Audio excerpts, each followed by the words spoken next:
Today was day 14 in Karen Reed's retrial. And again, we had one witness on the stand for the entire day, the same witness that we've been hearing from the past few days, Yuri Buchanek. But the good news is that this was the last day that he's testifying because they actually finished with his testimony today. So continuing where he left off, Alan Jackson asked him about Lucky Louren. After all, Lucky Louren is a very important part of this case. He was plowing the streets right near 34 Fairview, and he passed by at 2:30 in the morning, didn't see anything there, and then passed by again at 3:30 in the morning and saw a Ford Edge parked right in front of the flagpole, right in front of where John O'Keefe's body would later be discovered. So that would be an important person to talk to as part of your investigation. So the question that he was asking Yuri Buchanek is that when did you find out about Lucky Louren, and what about this Ford Edge, and what type of investigation did you do into this? Well, the answer to that was not much. They didn't really do much into this investigation with Lucky Louren, and he really didn't take too many investigative steps. They decided right off the bat that he was not a credible witness. So he didn't really get too much into the details of the investigation of Lucky Louren, but in terms of what Yuri Buchanek personally did, he said he didn't really do much in terms of the investigation of Lucky Louren. Now, he did know that the Albert family owned a Ford Edge, and that was the make and model of the car that Lucky Louren saw when he was passing by at 3:30 in the morning, parked right in front of the flagpole. So then he moved on to the ring footage from One Meadows. Now, let's remember what happened by One Meadows. One Meadows is where John O'Keefe was living, and that's where Karen Reed went back after she left 34 Fairview.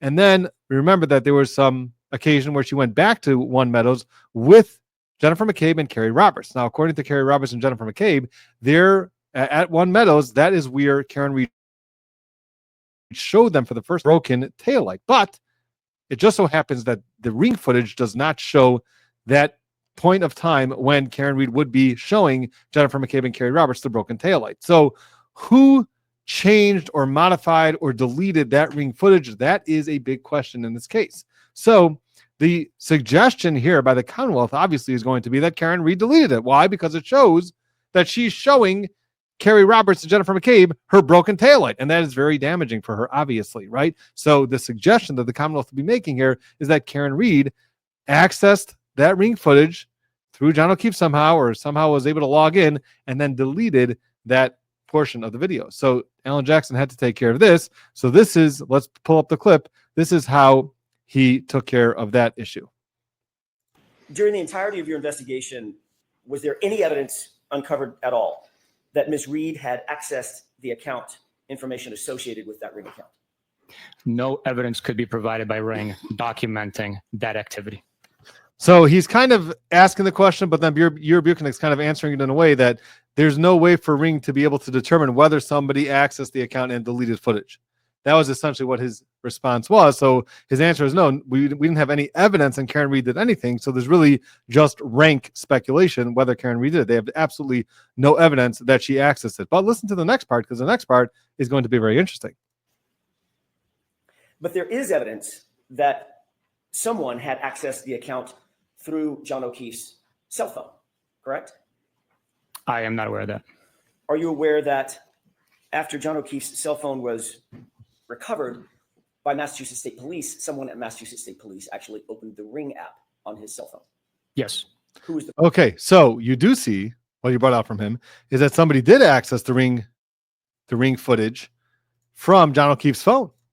So now the suggestion could be also that actually this doesn't exist at all. This whole story that Jennifer McCabe and Carrie Roberts were shown the taillight by Karen Reed, because it would have shown on the footage that she didn't really, but somehow someone from the Massachusetts State Police accessed it and deleted that portion that would show that she actually did not show Jennifer McCabe and Carrie Roberts her broken taillight. So there is kind of Alan Jackson throwing it back on to the Commonwealth saying, well, maybe one of your guys actually modified or deleted that ring footage. So that was in terms of the ring issue.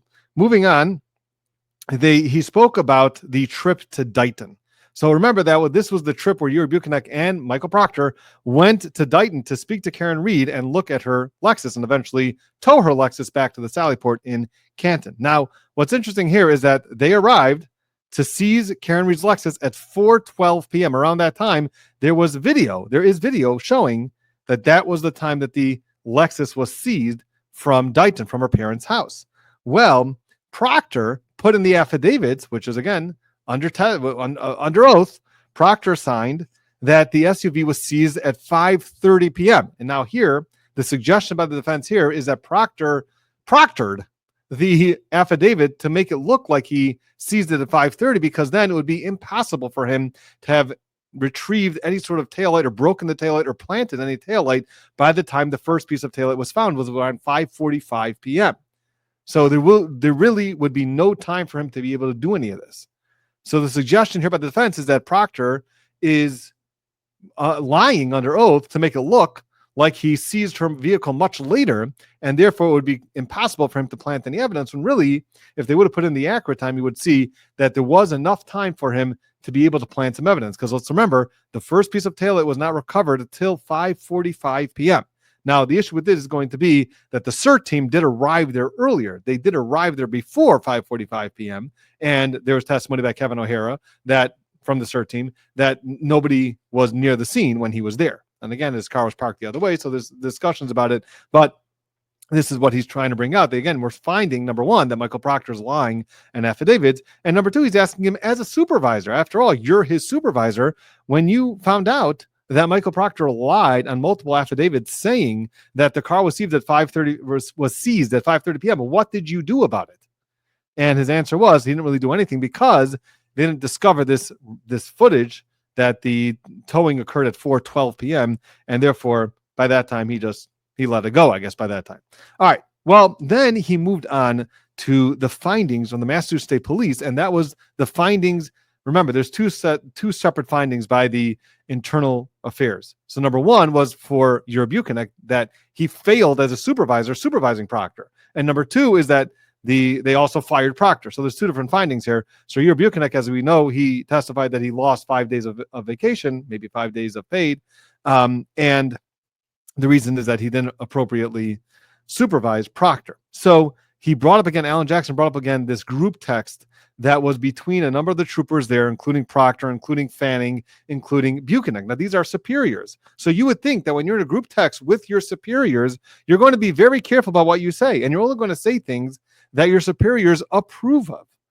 And if you don't get reprimanded, or in the text exchange, the superiors say, hey, you can't do that. You can't talk like that. Or you shouldn't be looking for nudes or things like that. If you don't respond like that, so then it looks bad on the superior, and also looks bad that this is a person who's a subordinate and he doesn't mind talking that way in front of a superior. So this is what he was showing. Now, it also helps us with a little bit more context of what was going on with the text messages. So let's see something, because we did not see this already brought out in the direct examination. So we're going to be able to see now what started off these text messages back and forth. I'm going to see an article about David Yannetti. So let's just get to the right place here. Okay, a little bit further. And here we go. Okay, there it is. David Yannetti. To the group. He looks a little bit younger than he does now. But you see what it says? It says the big story. David Yannetti, criminal defense attorney, something like blamed for traffic pileup. So somebody in the group text, I think it was the Chichio, texted this picture to the group. Yes. Who is depicted in that photograph? The big story, Mr. David Yannetti, criminal defense attorney. Do you see that person in court? Yes, I do. Where is he seated and what is he wearing? He's seated right there wearing a blue tie and a dark suit, white shirt. Thank you. We can bring the lights up, Your Honor. Okay. In response to, and going back to the multi-page document FF, in response to Trooper Tachiko's photograph that he sent to the group, you responded to that photograph, did you not? Yes, this document indicates so, yes. And you responded by laughing at it, correct? That's what it says, yes. Okay, so here you have one trooper, Chichio, who's posting that picture, and here is Buchanan, who is a supervisor, and he's laughing in this group exchange at this article. Well, that's what it says, or that's what you did? I don't remember. Trooper Proctor then, former Trooper Proctor, Michael Proctor, then responded, correct? That's what it says here, yes. And he responded to the group, funny, I'm going through his retarded client's phone, correct? That's what it says, yes. Michael Proctor then responded again. Is that right? Yes, He wrote, no nudes so far, correct? that's what it says. Yes. And you see why he's bringing this out again. Alan Jackson, he wants the jury to really hear this well, what Michael Proctor was saying. So that's why he's going to reiterate it again. And he's probably says it like another 20 times during this cross-examination, so it can really be cemented in the jury's minds. Michael Proctor responded yet again. Is that right? That's correct. And in reference to Mr. Yanetti's photograph, he wrote, I hate that man. I truly hate him. Correct? That's what it says. There's a trooper by the name of Moore, M-O-O-R-E, correct? There is. And he disliked Trooper Proctor's phrase, the statement, no nudes so far, correct? That's what it says. Did that indicate to you that Moore was disappointed that Trooper Proctor, Michael Proctor, had not found naked pictures of Miss Reed as yet? I don't know what that indicated for Mr. Moore. And it doesn't really matter what he answers because the jury knows, everybody knows, you know how you use your text messages. And this is just Alan Jackson basically saying the answer in the question. It doesn't really matter what Buchanan says. But that's part of it. And then you responded to the phrase, funny, I'm going through his retarded client's phone, correct? I acknowledged that text message being sent. You acknowledged it by liking it, correct? With a thumbs up.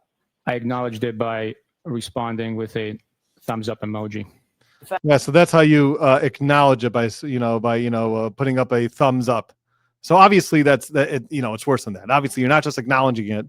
You're not just saying, okay, you're putting a thumbs up. And everybody knows that, and the jury knows that. So again, you're just when you're this evasive on the stand, like we've been seeing for the past 3 days, it gets really tiresome for the jury, and they really, really start to not like you.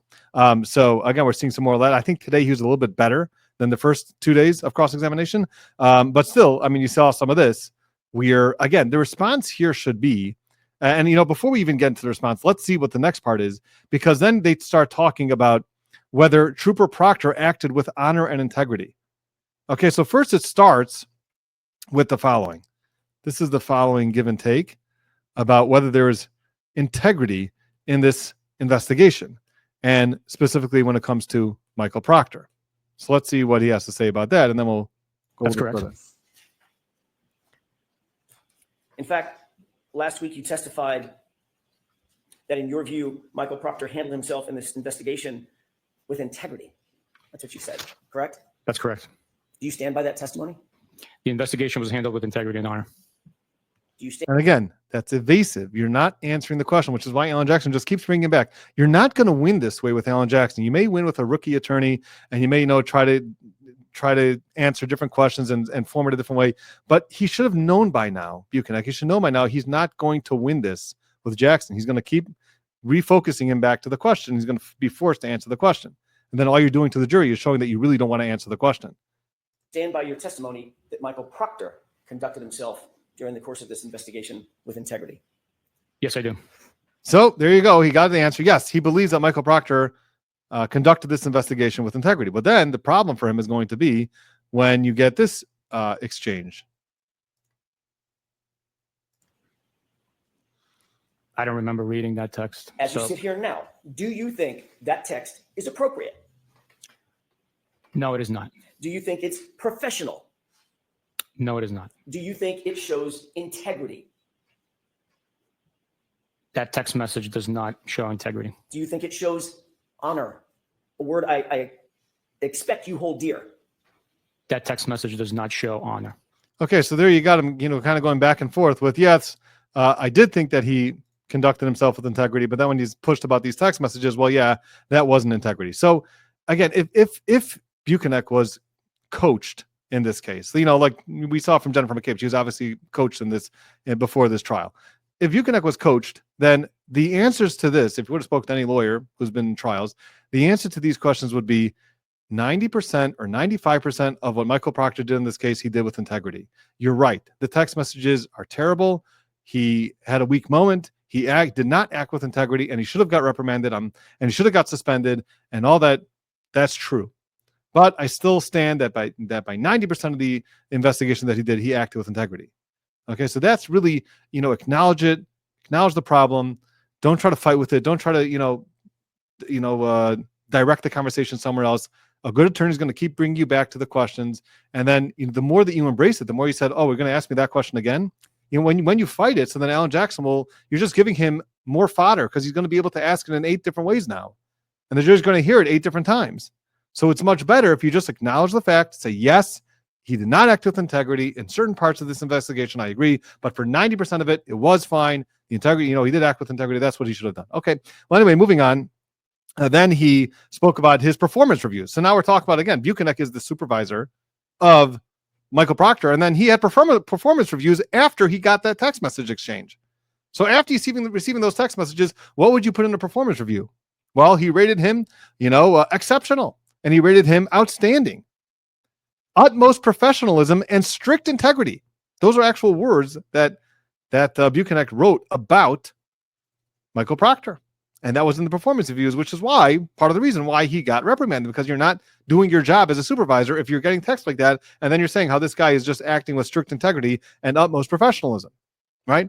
Okay, so, continue with that a little bit. And then he got into the Chris and Julie Albert interview. And this is where it kind of got caught off in the middle. And this is really also where the day really started off with some motions. There were some motions that were filed, and Judge Cannoni really quickly heard about them. And then there was some argument at sidebar. And part of that was this issue about what exactly did Buchanan know about Chris and Julie Albert's relationship, if any, with Michael Proctor. Now, it turns out that there was some sort of relationship there between there was definitely a connection there between Chris and Julie Albert and Michael Proctor. Michael Proctor is the one who's going to interview Chris and Julie Albert about what happened. So he did testify, Buchanan, to his credit, he testified that when they're walking up to the door to give them an interview, to take an interview from them, this is February 10th of 2022, so pretty early on in the investigation, he asked Michael Proctor, do you know them at all? And he said, yeah, we know them. I know them from around. I don't really have a close friendship with them. I just know them kind of from around town. And nothing about his wife's relationship, Elizabeth Proctor's relationship at all with Chris and Julie Albert, and nothing about his sister. So then eventually he did learn about these what he called accusations, that there is some sort of relationship, there is some sort of connection between the Proctor and Albert family, but that's the extent of really what he knew. And that came out later during a voir dire when the jury was out of the room, the jury was out of the courtroom, and there was voir dire, and this was really fleshed out during the voir dire, that turns out that there was some more connections between the Albert and Proctor family. We have the Proctor family, I believe it was the Proctor family, calling the Albert family a second family for them in a Facebook post. And then you also have some text messages between Courtney Proctor and Michael Proctor about Julie Albert, that Julie Albert wanted to buy a gift. We're going to hear more about this later, obviously, but about Julie Albert wanting to buy a gift for Michael Proctor because he's handling this investigation so well. Well, obviously you're holding it well if you're keeping the focus off of us, but but that's also, she wanted to give him a gift. And then there's also this talk about texting about babysitting for Michael Proctor and Elizabeth Proctor's kids. So, there was definitely some connections there that, but Yuri Buchanan said that he had no idea about any of these connections. So they didn't really want to bring this out in front of the jury. So once that was developed in voir dire, so Judge Cannoni said you can't ask about these issues during, while the jury is in the courtroom. Okay. So then we moved on to the Sallyport videos. And this is where it gets very interesting, because there is if you're new to this trial, in the first trial, we saw a number of Sallyport videos. One of them was inverted. We're going to talk about that soon. But there was also a new video that was turned over in discovery in this case, which was part of the basis for a motion to dismiss in this case, where no evidentiary hearing was held, which don't get me started on that. But this was a new video that was turned over with Brian Higgins. Now, Brian Higgins, remember, he left the house 34 Fairview. Who's at 34 Fairview, who's at the waterfall. And remember, he had this type of flirtatious relationship with Karen Reed, which kind of cut off in the middle. And it seems like Brian Higgins really wanted to continue that relationship or figure out how to continue that relationship. And it seems like Karen Reed was kind of done with it. Well, Brian Higgins then was at 34 Fairview, and he leaves at around 1:15 in the morning, 1:20 in the morning, 1:30, around sometime after, let's say 1:15 in the morning, he leaves 34 Fairview. Now, where does he go? He goes to the Canton Police Department, which is a little bit suspect. Why in the world would you go to the Canton Police Department at 1 o'clock in the morning after you've been drinking the whole day when you want to go home and go to sleep. Well, the excuse that we heard from in the last trial was that he had to go move one of his cars. So he had to go move one of his cars, but he doesn't just stay outside in the building moving his cars. He also happens to go inside Canton Police Department for some reason that we don't really understand. No.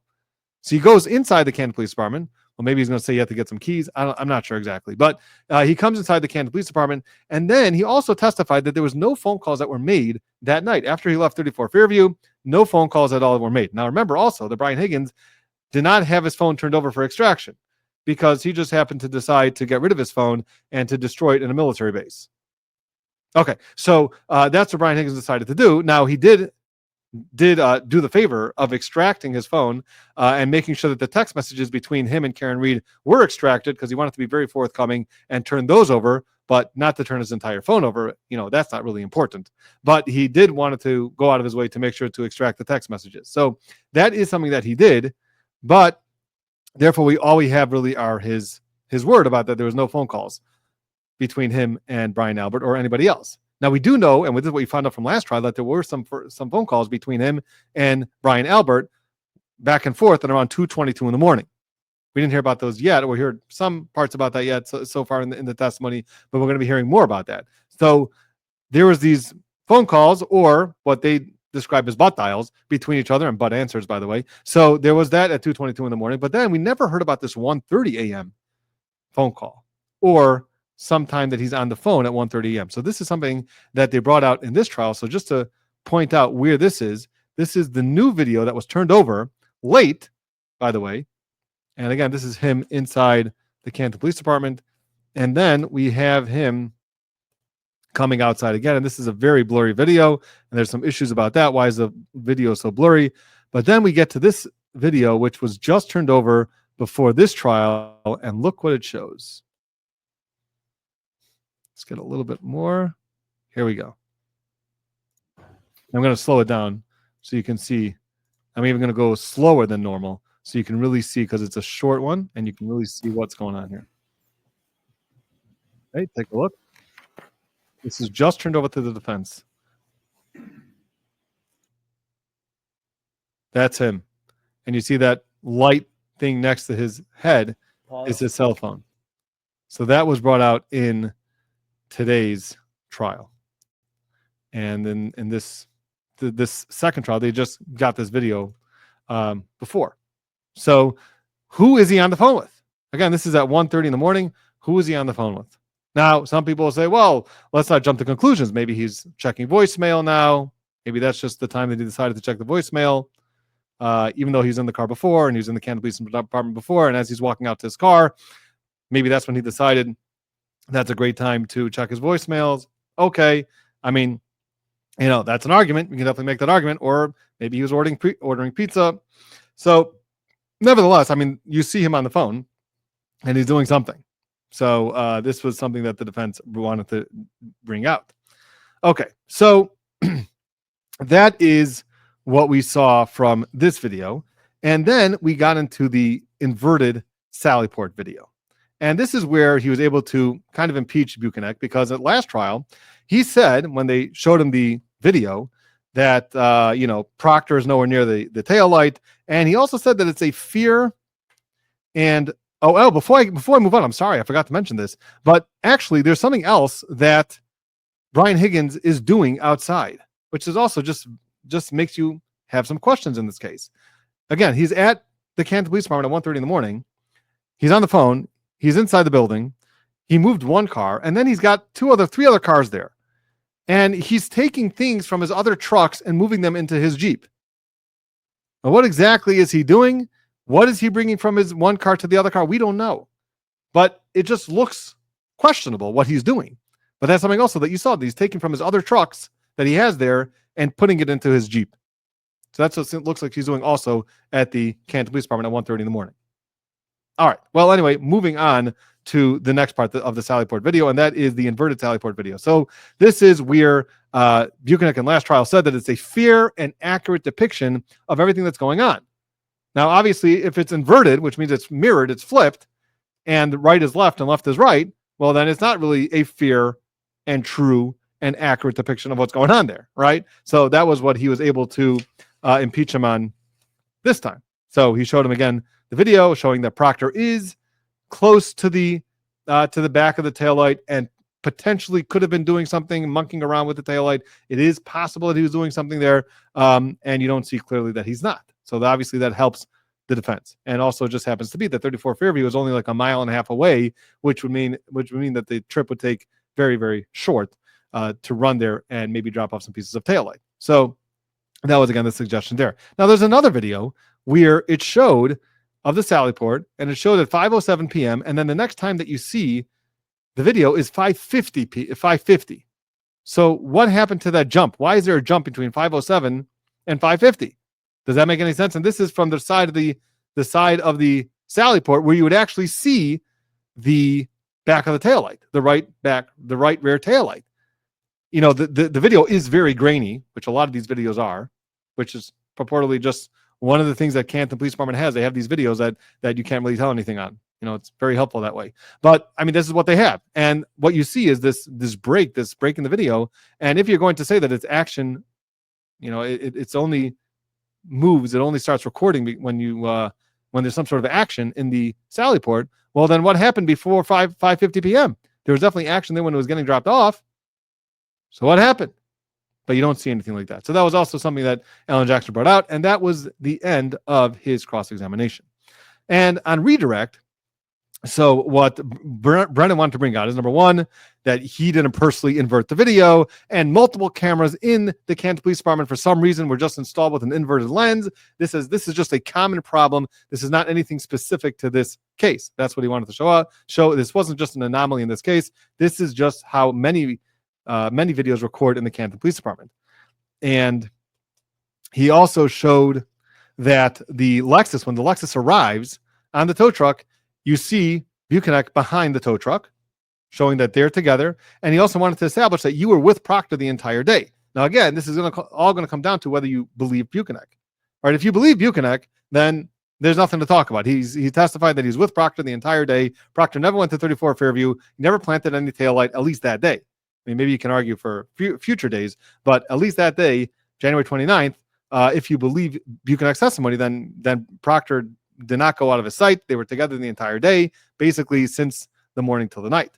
So he also established that when they came with the tow truck, the CERT team was already there. Remember, we spoke about the CERT team, that they arrived at 34 Fairview much earlier than 5:30 p.m. And if we take Kevin O'Hara's word that nobody else came near the scene, well, then Proctor couldn't have come and planted anything because the CERT team was already there before they even showed up at the Sallyport with the Lexus. So that's something that we spoke about before. So that's, again, something that Brennan wanted to bring out on redirect, that the CERT team was there. They already found out about the sneaker and some taillight, and also broken pieces of taillight and glass. He also established that he didn't know anybody involved in the case before. You didn't know the McCabe's, you didn't know the Alberts. You didn't know anybody, Buchanan. Buchanan didn't know anybody. So he also wanted to establish that he has no reason to lie for these people. He has no connection with them. Now, he also testified about the McCabe's interview being at the McCabe's residence. And so he said, why didn't you bring them to the station? So he said, well, they just went through a traumatic event. And in fact, we gave the same courtesy to Karen Reed. That's essentially what he said, because we interviewed the McCabe's at their house. Well, guess what? We also interviewed Karen Reed at her parents' house because we want everyone to be comfortable. They just went through a traumatic event. So that would make sense to just make them as comfortable as possible. Now, also, he said that during that interview, Karen Reed did not mention a word about John O'Keefe going into 34 Fairview. Now, this is where it's going to be a question of dispute, because I'm sure if you would ask Karen Reed, she would probably say that she did mention something to Buchanan and Proctor that John O'Keefe did go in the house. But Buchanan's testimony was that during that first initial interview with Karen Reed, she never said anything about John O'Keefe going into the house, which, again, would help the case if you want to argue that there's no reason for there to be a search warrant of that house. If Karen Reed is not even saying that he went into the house, well, then that's more of a reason why you're not going to make any connection between the house and the crime. But that was, again, this is all based if you go and believe Buchanan's testimony. Okay, then he established that you learned a lot of other things about the case, which also point to the fact that this was a car accident. He kept saying about all the other things that he learned about this case, all the other evidence that he learned about this case, and which all point to this being an interaction with Karen Reed's vehicle, taillight, and John O'Keefe.